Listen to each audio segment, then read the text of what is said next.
Savage. Make Canada great again. What other some other... Okay, what do you think about the Fidel Castro thing?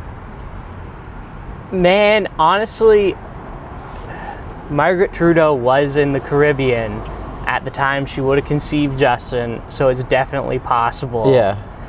Because they did hang out with, like, Fidel, and Pierre Talk Elliott about Trudeau is a infidelity. known cuck.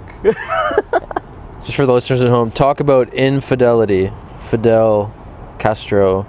Infidel Castro. Okay, continue.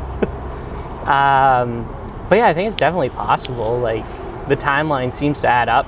Fidel Castro's daughter was on, like, CBC and said that she thinks it's true.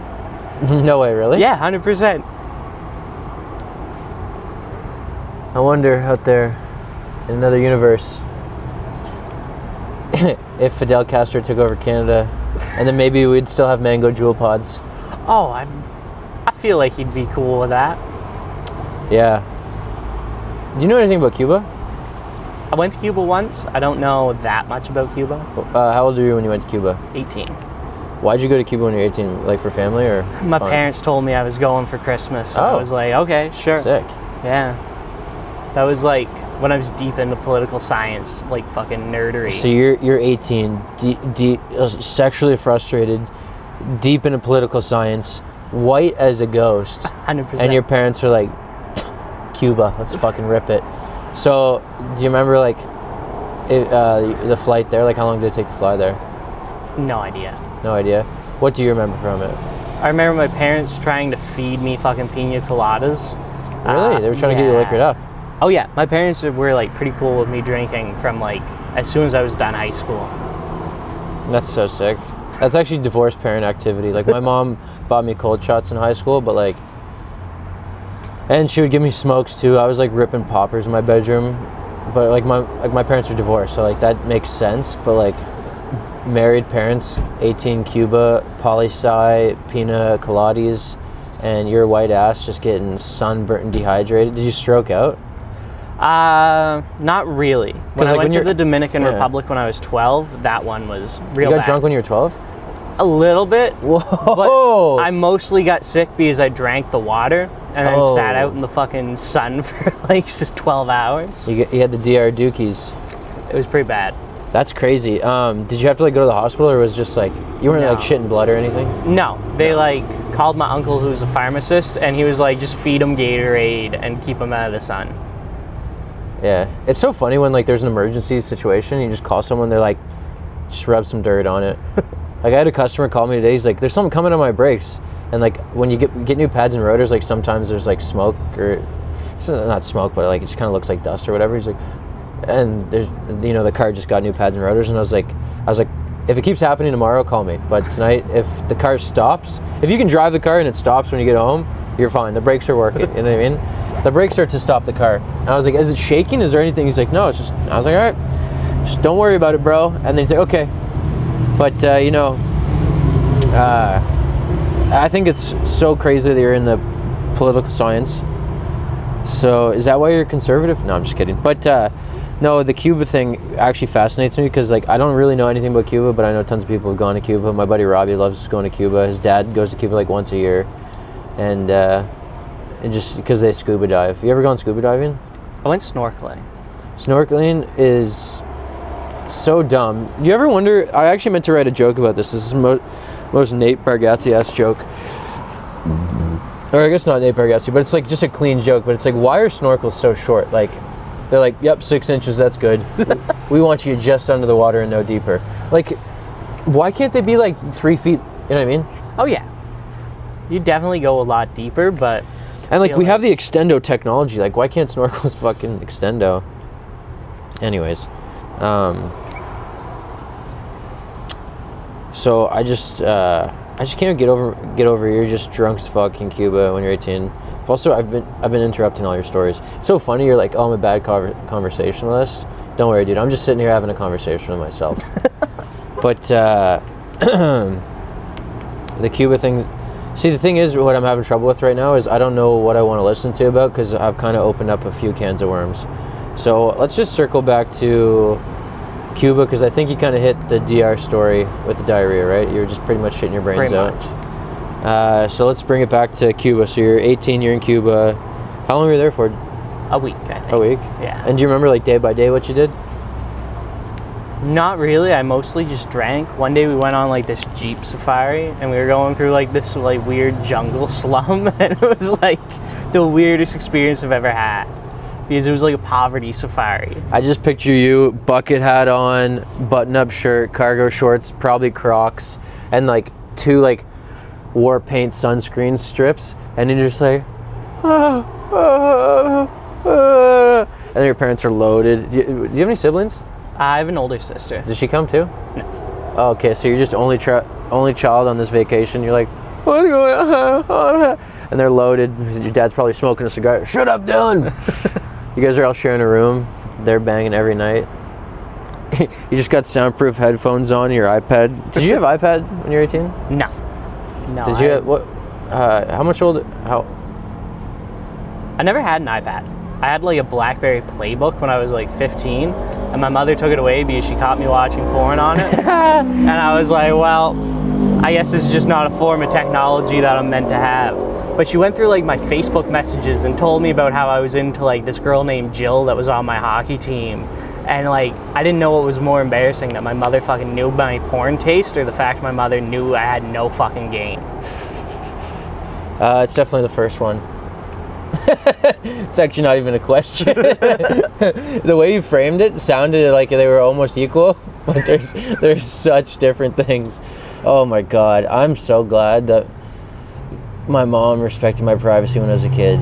I always wondered that, like, if I wouldn't want to go through my kids' shit. Like, I don't want to fucking know that. You know, it's like going through your girlfriend's cell phone. You're never gonna go through and be like, oh, I'm so glad I did that. Good move. Oh, okay. What's another chore I can do? Maybe I'll scrub behind the fridge. I haven't done that in a while. You know what I mean? Like, it's not like a fucking chore that you feel satisfied afterwards.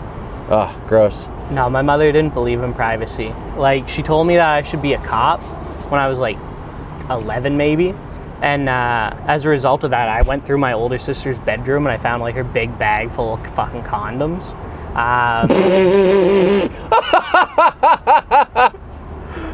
Oh my god, that's dude, there's so much to unpack here. I'm just, you know what, I'm in my third person because I know that I'm gonna, you know, someone's gonna listen to this eventually. They're probably so frustrated. They're probably screaming at their phone being like, why can't Mitch just stay on one fucking topic? But you're giving me so much to unpack here. I think it's better if the theme of the show is I start a bunch of little conversations and then just blow past them and go on to the next thing. It's going to be like the doom scroll of podcasts where it's just everything. It's like, oh, you're tired of this conversation? Just swipe your thumb up in the air and I'm going to be talking about something else. So your sister has a bunch of condoms. Well, so you're probably not an uncle yet. Does she have kids? My sister has 4 kids. Oh my god, dude. Did you poke holes in all the condoms? Yeah, 100%. Oh, your sister has 4 kids. How many dads? 2, maybe 3. I thought you were going to say 5. I was like, whoa, did they team up? Was one of the kids a collab? The 4th one's in question, I think. Really? Yeah, I haven't seen the DNA test, but... Oh my god, dude. Yeah, when she was born, I think she thought it was one guy, and it turned out it was another guy, but they had the same fucking first name, so... Whoa. Stop breaking into fucking cars. You know what? This is a white neighborhood. Those girls look like they're 16, and that car is at least 30 grand, so they're probably driving mom's whip, but like, man, bring back teenagers in broke-ass whips, you know what I mean? We need to make Nova Scotia great again. I'm talking no MVIs, cheap beaters for teens. Get kids on the road, lower their insurance, get them smashing into each other. Because this is the thing, dude. People are like, also, I think the drinking age should be 16, but you can't go to bars until you're 19. Does that make sense? Yeah, I'd agree with that. Because like bars should be like, if you're going to a bar, anyone at the bar should be an adult, and then if you bump into a chick and you hit it off, you shouldn't have to worry if she's like underage. Even though, you know what, honestly, bar age, 22. Let's get classier, older people in the bars, 22 and older, and that's still stretching it. When you're 22, you're a complete fuckhead. 22's in the bars, 16 drinking in parks, with food. They have to have food. That's Montreal. Do you know Montreal has that rule? I didn't know that. Not for 16-year-olds, but if you're like an adult and you're drinking alcohol in a park, if you have food, it's completely legal. Oh. Let's make that for kids. Get them eating. You know what I mean? If you're drinking and eating, you're less likely to get super drunk. I made that mistake last night. I'm still learning as an adult. They should make like the drinking age lower than the driving age. Yeah, it doesn't make sense. Yeah, well, you should know how alcohol affects you before you start driving. Yeah, for sure. I mean, I've never had a drop of alcohol and driven before, but like I could only imagine it's probably super fun, and it's probably not even that bad, especially if you've like driven for a long time and drank for a long time. Like, Oh yeah, and you're an alcoholic? Yes, and yeah, if you're an alcoholic, and you like, and especially you're just going down the street and you're like, I don't want to get my car in the morning, or they're like, say you're on a date and then you had a couple drinks and then the date's going terrible. You're not going to spend $20 Ubering from Halifax back to your grandmother's place in Dartmouth. You know what I mean? Like, I could see in that situation you'd want to have a couple drinks and drive home, but I would never do that. But did I ever tell you about how I lost a car? dude, I've okay, no. So when I first started comedy, I go to a comedy show, and I would always park my car downtown, so I had a reason to wake up when I was like hungover the next morning. And I fucking lived on Joseph Howe, parked like right beside Gottingen Street.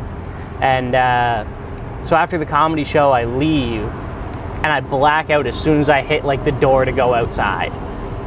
Next thing I remember, I'm climbing a fence, and I fall off the fence, land on my head, and knock myself out. Woke up a little while later in like December, and I stumble onto this woman's back fucking porch, pass out on her patio furniture, wake up to like flashlights in my face and like Police? 6 cops. Oh, And I'm like, oh, I fucked up. What happened here? And they're like, is this hole in the ground?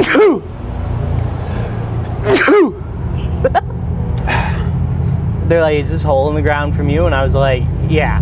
And then they're like, do you want an ambulance? Like, you just knocked yourself out, or like, do you just want to go home? And I was like, maybe an ambulance is a good idea. And they're like, what were you doing like before this? Where are you coming from?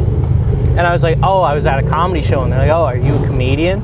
And I was like, yeah, I am. And they're like, tell me a joke. And I don't remember what joke I said, but I remember the cop's reaction was, I don't get it. Oh. And I was like, you know what that deserves? I gotta hand this off to you. Tremendous bomb. Tremendous bomb. It's yours. You gotta hold on to that until you see another tremendous bomb, and then you gotta hand it off. Okay. Yeah. So that's crazy. You bombed in front of the cops. So they didn't arrest you? No, they threw me in a taxi, sent me home. I wake up. Did you have to pay for the taxi? Yeah. Oh. Yeah. How much is the taxi? No idea. I know I had $100 in my wallet, and I remember I tried to pay with fucking debit, but the like machine would not accept it. I think I was fucking up my password or something. Yeah. So I gave the cab driver like $100. I don't know how much I got in change. I don't know if I got any change, but I stumble in the house, pass out, wake up the next day, can't move my fucking neck. Like, worst headache I've ever had, concussed all the shit. Oh, cocky. And I hop on a bus and I go downtown to get my car. I forgot about the car. Yeah. I'm like, I gotta go get the car. And I start looking on like the street where I parked it. It's like between Cornwallis and some other street. And I was like, all right, car's not here. Where the fuck did the car go? And I look around as much as I can, and I'm like, I can't fucking find it. So I report the car stolen. It's Ford in my Focus, parents. right? Yeah. I report it stolen. It's still in my parents' name. So my parents You are getting reported it called. stolen? Yeah. My parents like get a bunch of calls from the cops. Hey, you know, it'd be funny if it was the same cop that you bombed in front of the night before. It was like, you fucking idiot. You honestly, you should lie and tell that story that way on stage. That's a good story on stage. But yeah, like apparently the parking ticket system is not hooked up to the fucking police missing fucking car system. Why would it be? But then I go to the hospital, I get told that I have COVID, so I'm stuck in the house for 2 weeks. COVID. So I can't go look for the car anymore. So that was like right before Christmas. You're just racking tickets, probably overnight parking bans. Oh yeah. Come February, my parents get like a fucking call and the cops are like, hey, Happy Valentine's Day. are you gonna pay these fucking parking tickets or what? How many tickies? It was like 15 or 20. Like, it was fucking absurd. 15, 20 tickets? Yeah, they impounded the car, and... what was the total damage? I can't wait in. No idea. My parents sorted it out. Oh. Because the car was reported stolen. So, as far as they know, and it wasn't where I parked it. So, as far as anyone can prove, the car was stolen and somebody parked it on a different street. But I've struggled for years with, like, did I drunk drive it around the corner, park it so perfectly that they left it there for weeks? Or did I knock myself out so fucking bad that I forgot where I parked? The lost files. Wow, that's an amazing story. This is what I'm fucking talking about. Episode 1 with banger stories.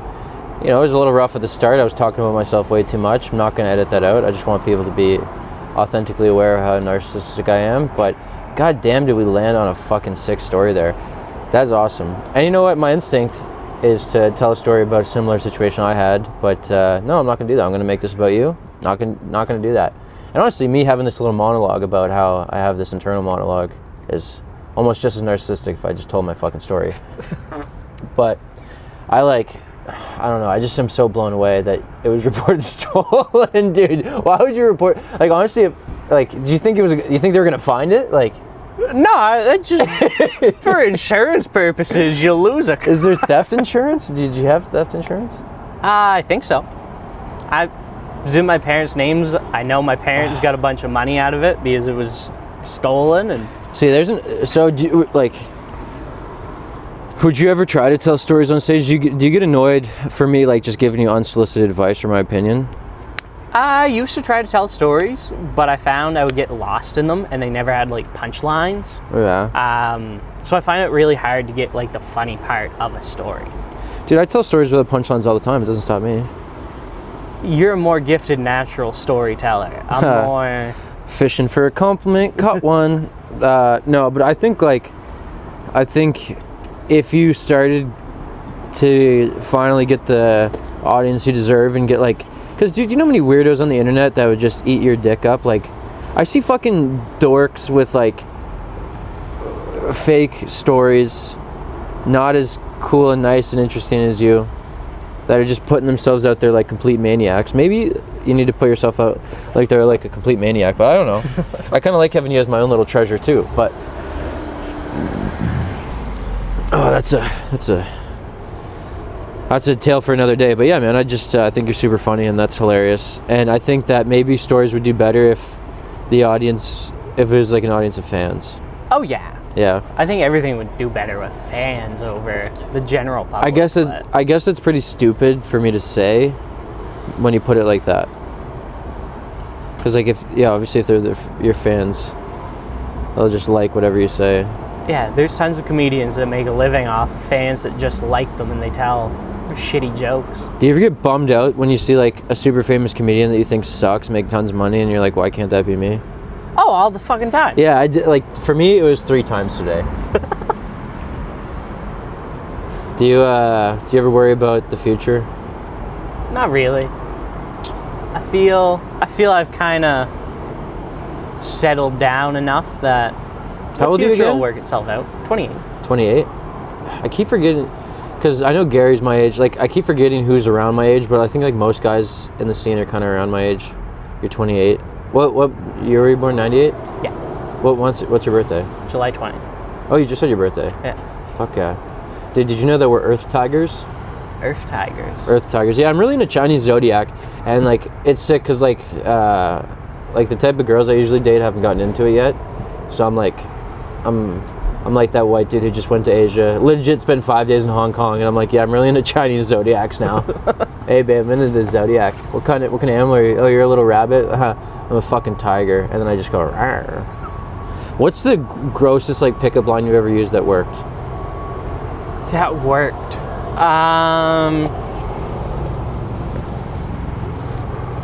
What kind of gross? Because the worst one that I've used is when I was bouncing. I went up to a girl and I said, hey, I just wanted to let you know, as security here, my job is to make sure there's no bad people in here, and baby, you're the baddest one in here. And I won't lie, that one worked. But that was at the Dome, so, like, anything would work there. And you smashed? 100%. Dude, that's so sick. you know what? I haven't really gotten around that much or had many wild encounters with women, but like, I can tell you one pickup line that at one time got me a couple phone numbers and led nowhere, but lately has just been flatlining.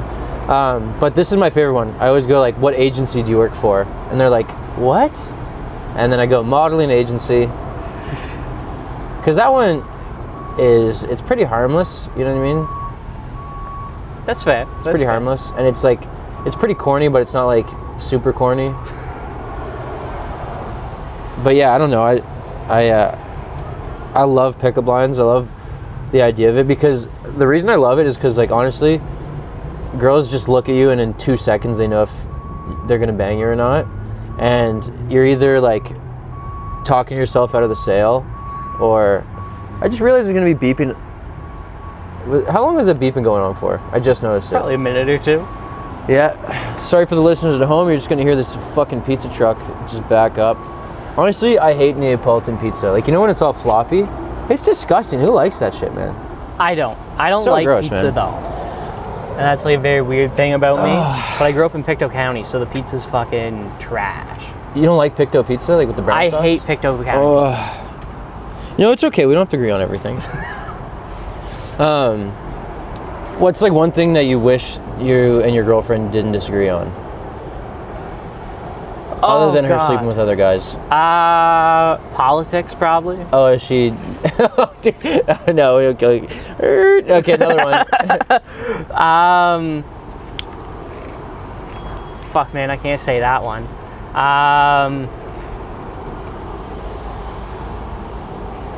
don't know. Kind of how much I want to do comedy versus how much she wants me to stay at home. She started to buy into it more now, like, since we're talking about moving to Alberta, she's like, yeah, I'm gonna make enough as a nurse that, like, you can just do comedy for a while. And I was like, this is a great deal. Dude, you know what? There's no such thing as a free lunch, dude. I'll do enough eating to make up for it.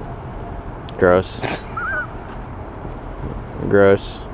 Dude, that is sick. I mean, that's the dream, right? Like, I hate working so much, and I'm like, dude, I'm the king of being unemployed, bro.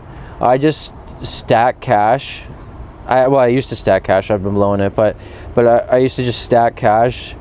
I would put like little pockets of cash everywhere, and like I'd always buy things that I knew I could sell pretty quick. And I've sold a lot of stuff. I need to sell a lot of stuff, but man, when I'm unemployed, I'm doing stuff every day.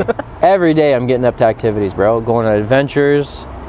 Now I work 6 days a week and I hate my life and I'm burnt out. And nah, man, when I first met you, I thought you were a drug dealer. Because you were everywhere all the time, but you never had a job.